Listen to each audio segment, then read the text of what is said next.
ನಾವಂತೂ ಸೂಪರಾಗಿದ್ದೀವಿ. ಇವತ್ತು ಆಲೂಗೆಡ್ಡೆ ಬಟಾಣಿ ಎರಡೂ ಸೇರಿಸಿ ಒಂದು ಗ್ರೇವಿ ಮಾಡಿ ತೋರಿಸಿದ್ವಿ. ಒಂಥರ ಬೇರೆ ಥರ ಡಿಫ್ರೆಂಟ್ ಗ್ರೇವಿ, ತುಂಬಾ ರುಚಿಯಾಗಿರ್ತದೆ.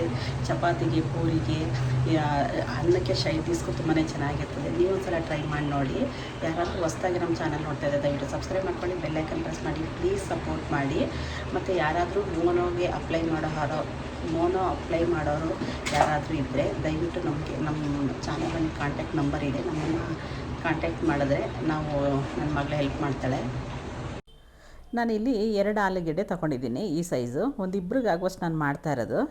ಇದನ್ನು ಫಸ್ಟ್ ಬೇಯಿಸೋಕೆ ಹಾಕ್ಕೋತೀನಿ. 2 ಭಾಗ ಮಾಡಿ ಬೇಗ ಬೇಯುತ್ತೆ. 1 ಕಪ್ಪಷ್ಟು ಬಟಾಣಿ ಹಾಕ್ಕೊಂಡಿದ್ದೀನಿ, ಗ್ರೀನ್ ಪೀಸ್. ಅದಕ್ಕೆ ಮಸಾಲೆ ಅದು ಬೇಯಿಸೋಕೆ ಇಟ್ಟಿದ್ದೀನಿ. ಮಸಾಲೆ ರುಬ್ಕೊಂಡು ಬರೋದ, ಅದಕ್ಕೆ ಒಂದು ಈರುಳ್ಳಿ, ಸ್ವಲ್ಪ ಶುಂಠಿ, ಸ್ವಲ್ಪ ಚಕ್ಕೆ, ಲವಂಗ, ಇಷ್ಟೇ ಸ್ವಲ್ಪ ಜಾಸ್ತಿ ಹಾಕೋಕೆ ಹೋಗ್ಬಾರ್ದು. ಇದಕ್ಕೆ ಹಸಿಮೆಣ್ಸಿನ್ಕಾಯಿ ಇರಲಿಲ್ಲ, ಕಲರ್ ಬಂದುಬಿಟ್ಟಿದ್ದು. ಅದಕ್ಕೆ 4 ಹಸಿಮೆಣ್ಸಿನ್ಕಾಯಿ ಹಾಕ್ತಾಯಿದ್ದೀನಿ. ಸ್ವಲ್ಪ ಅವ್ರ ಖಾರ ಜಾಸ್ತಿ ತಿನ್ನಲ್ಲ. 1 ಗೆಡ್ಡೆ ಬೆಳ್ಳುಳ್ಳಿ, ಒಂದೆರಡು ಟೊಮೊಟೊ ಹಾಕ್ತೆ, ಗ್ರೇವಿ ಸ್ವಲ್ಪ ಬೇಕು ಅಂತ. ಮತ್ತು ಸ್ವಲ್ಪ ಪುದೀನ,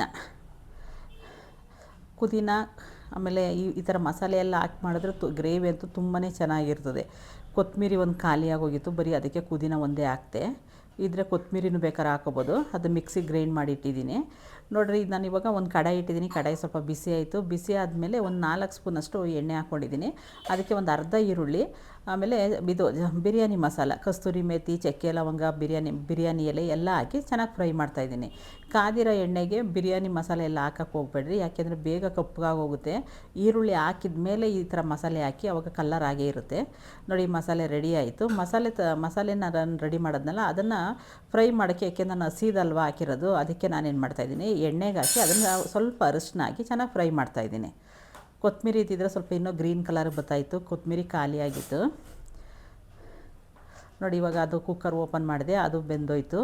ಬಟಾಣಿ ಸಪ್ರೇಟ್ ಮಾಡಿದ್ದೀನಿ. ಇದು ಸಿಪ್ಪೆ ಸುಲ್ಸ್ಕೊತೀನಿ. ಈ ಥರ 2 ಭಾಗ ಮಾಡಿ ಹಾಕಿದ್ರೆ ಬೇಗ ಬೆಂದೋಗುತ್ತೆ, 2 ವಿಸಲ್ಗೆಲ್ಲ.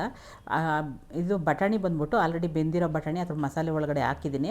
ಇದು ಜಾಸ್ತಿ ಮ್ಯಾಶ್ ಮಾಡಬಾರ್ದು, ಸ್ವಲ್ಪ ದಪ್ಪ, ಏಕೆಂದರೆ ಸ್ಟ್ರೈಟಾಗಿ ತಿನ್ನೋದಕ್ಕೆ ಚೆನ್ನಾಗಿರ್ತದೆ. ಜಾಸ್ತಿ ಗ್ರೇವಿ ಥರ ಆಗೋದ್ರೆ ಪೂರಿ ಗ್ರೇವಿ ಆಗೋಗುತ್ತೆ. ಅದಕ್ಕೆ ಏನು ಮಾಡಬೇಕು, ಈ ಥರ ಕಟ್ ಮಾಡಬೇಕು. ನಾವೇನಾರು ಆಲೂಗೆಡ್ಡೆ ಪಲ್ಯ ಮಾಡಿದ್ರೆ ಕೈಯಲ್ಲಿ ಫುಲ್ ಎಲ್ಲ ಮ್ಯಾಶ್ ಮಾಡಬೇಕು. ಇದು ಮ್ಯಾಶ್ ಮಾಡೋ ಹಾಗಿಲ್ಲ, ಸ್ವಲ್ಪ ದಪ್ಪ ಸೈಡ್ ತಿನ್ನೋದಕ್ಕೆ ಸಿಗಬೇಕಲ್ಲ, ಅದಕ್ಕೋಸ್ಕರ ಈ ಥರ ಕಟ್ ಮಾಡಿ ಹಾಕ್ತಾಯಿದ್ದೀನಿ.